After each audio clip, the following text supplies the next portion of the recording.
உடல் உஷ்ணமா இருந்தா என்னென்ன பாதிப்புகள்? இது உஷ்ணமா இருந்தா என்ன ஆகும் அப்படின்னா, அந்த குழந்தையின்மை தள்ளி போறது, குழந்தையின்மைக்குரிய காரணங்கள் பெண்களுக்கும் ஆண்களுக்கும் பெரும்பான்மை என்ன அப்படின்னு பார்த்தீங்கன்னா, இந்த உடல் உஷ்ணம் தான்.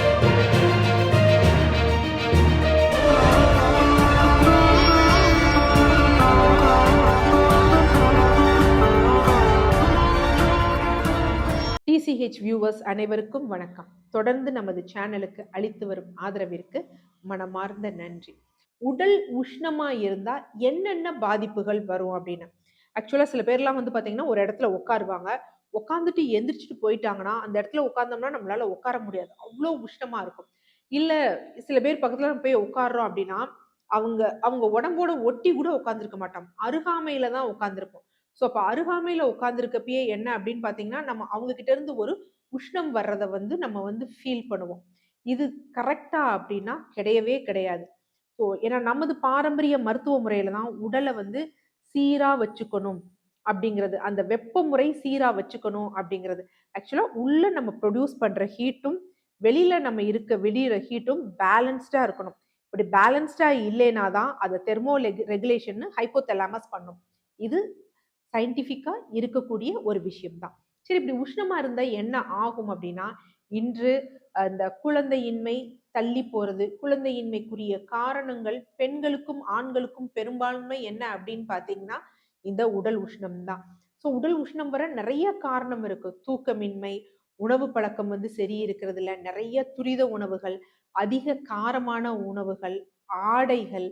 ஸோ இந்த மாதிரி லைஃப் ஸ்டைலும் உணவும் மாறி இருக்கிறதுனால நம்ம பாடி வந்து ரொம்ப ஹீட்டா இருக்கதை ஃபீல் பண்ணுவோம். ஹீட்டா இருக்கதை எப்படி டாக்டர் நான் செல்ஃபா ஃபீல் பண்றது அப்படின்னா, சில பேருக்கு அவங்களுக்கே வந்து தெரியும்.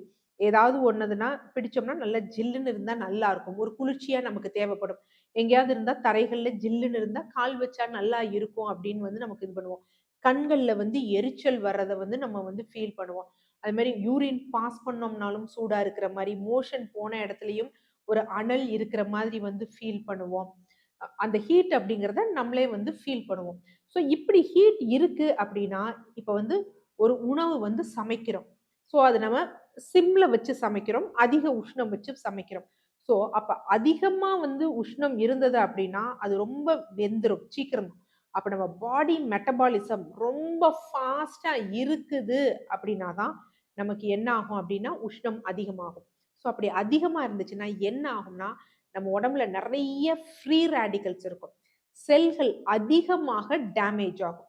ஸோ இன்னைக்கு கேன்சருக்குரிய காரணம்லாம் இதுதான் பெரும்பான்மையாக வந்து சொல்லப்படுது.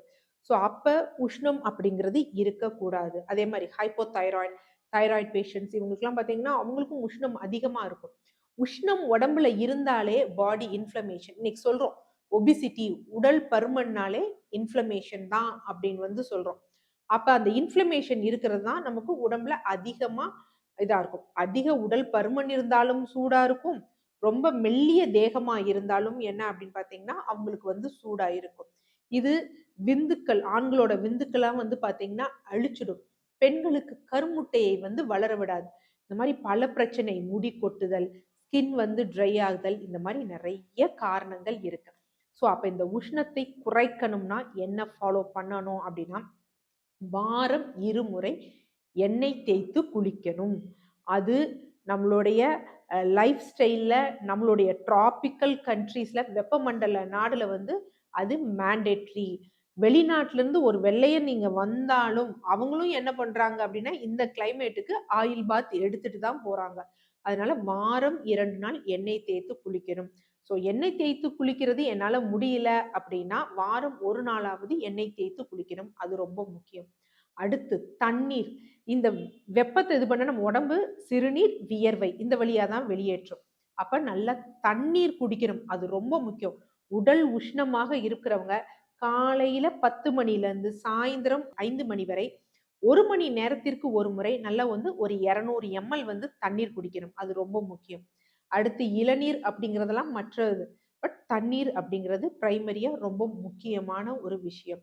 அடுத்து 3வது முக்கியமான விஷயங்கள் என்ன அப்படின்னு பார்த்தீங்கன்னா, உணவு வகைகள்ல காரத்தை வந்து கொஞ்சம் பேலன்ஸ் பண்ற வரைக்கும் மிளகை தவிர எந்த காரமும் சேர்க்கக்கூடாது. காரம், புளிப்பு இத சேர்க்கக்கூடாது. ஸோ அந்த மாரி இல்லாம துவர்ப்பு, பழங்கள், காய்கறிகள் இந்த மாரி எடுத்துட்டோம்னா, வயிறுல இருக்க நல்ல பாக்டீரியா வயிறுல இந்த குடல் நல்லா இருந்துச்சுன்னு வச்சுக்கோங்களேன், அங்க தாபிதம் இல்லைனாலே நம்ம பாடி வந்து ஹீட் ஆகாது. ஸோ தயிர், மோர், நார்ச்சத்துள்ள காய்கறிகள், பழங்கள் இத கண்டிப்பா முக்கியமா வச்சுக்கணும். இரவு நேரத்துல ரொம்ப முக்கியமான விஷயம் என்ன அப்படின்னு பார்த்தீங்கன்னா, தொப்புள்ள எண்ணெய் விடணும். ஸோ எப்படி அப்படின்னு பார்த்தீங்கன்னா, ஒரு 3 சொட்டு எண்ணெய் வந்து தொப்புள்ள வந்து வச்சுக்கணும். எண்ணெய் வைக்கலாம், விளக்கெண்ணெய் வைக்கலாமான்னா, தயவுசெய்து ஆமணக்கு எண்ணெயெல்லாம் வச்சுக்காதீங்க. நம்ம நார்மலா யூஸ் பண்ணக்கூடிய நல்லெண்ணெய். ஸோ நல்லெண்ணெய தினமும் இரவு தொப்புள்ள 3 சொட்டு வச்சுக்கோங்க. இந்த மாதிரி ஒரு விஷயம் ஃபாலோ பண்ணாலே நம்ம பாடி வந்து ஹீட் ஆகாது. ஹீட் ஆகாதுன்னா என்ன? அப்நார்மல் மெட்டபாலிசம் ஆகாது. நம்ம பாடி வந்து இன்ஃப்ளமேஷன் தாபிதம் வந்து ஆகாது அப்படிங்கிறது தான் நமக்கு தெரியுது. நன்றி.